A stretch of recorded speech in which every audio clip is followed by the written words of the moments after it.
Leçon numéro 80, que je reconnaisse que mes problèmes ont été résolus. Bienvenue dans cette contemplation. Aujourd'hui, l'idée peut sembler presque irréaliste, en tout cas pour le mental. Tes problèmes ont déjà été résolus. Pourtant, tout en toi peut imaginer, protester. Non, regarde la situation que tu es en train de vivre en ce moment. Rien n'a été résolu. Ce que l'esprit doit comprendre, c'est que cette leçon ne parle pas du niveau des formes. Elle ne parle pas des circonstances du monde. Elle parle de quelque chose de beaucoup plus profond. Depuis longtemps, tu as appris à voir ta vie comme une accumulation de problèmes différents.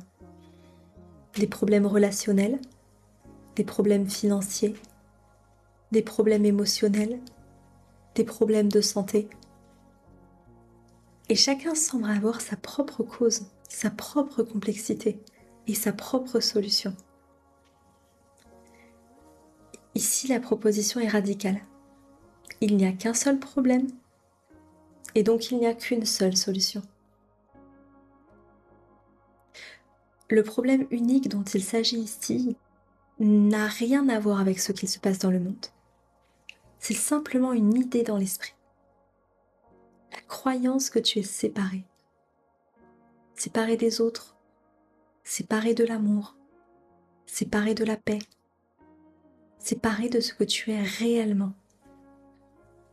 Et à partir de cette croyance, tout le reste apparaît comme des problèmes. Mais voici le point central. Ce problème a déjà été résolu.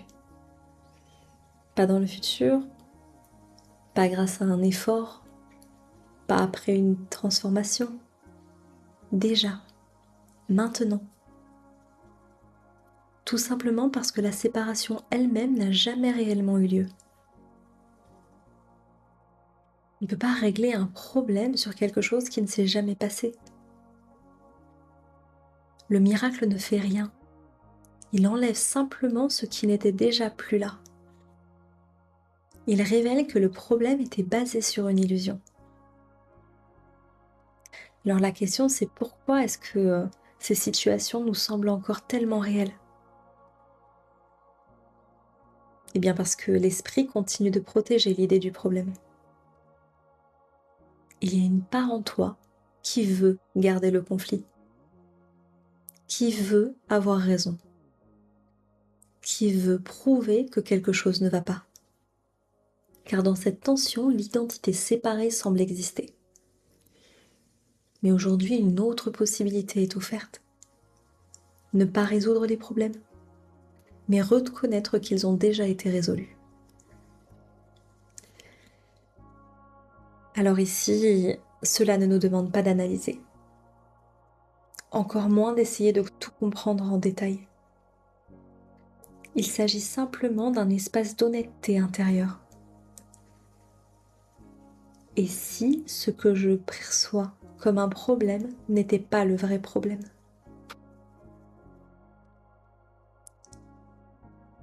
Le problème et la réponse sont déjà présents dans ton esprit. Le problème, c'est l'identification au personnage. Et la réponse, c'est la conscience qui regarde sans jugement. Alors lorsque tu regardes sans juger, tu n'es plus le problème. Tu es ce qui voit, ce qui observe. Alors aujourd'hui, à chaque fois qu'une difficulté apparaît, plutôt que de plonger dans l'histoire, fais une pause. Et rappelle doucement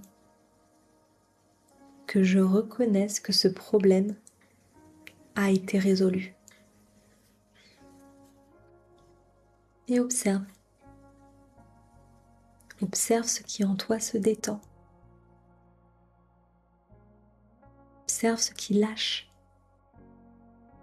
Observe comment sans même changer la situation extérieure, quelque chose en toi devient léger. La paix ne vient pas de la résolution du monde, elle vient de la reconnaissance que le conflit n'était pas réel. Aujourd'hui, tu n'as pas à te battre avec tes problèmes. Tu peux simplement reconnaître ils n'ont jamais eu le pouvoir que tu leur as donné. Et ce que tu es est déjà en paix. Que je reconnaisse que mes problèmes ont été résolus.